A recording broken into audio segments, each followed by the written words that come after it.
وأما القاسطون فكانوا لجهنم حطبا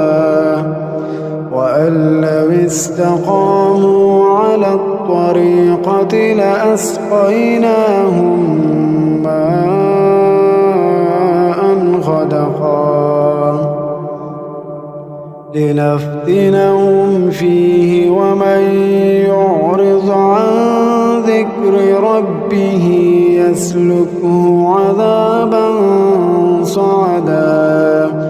وأن المساجد لله فلا تدعوا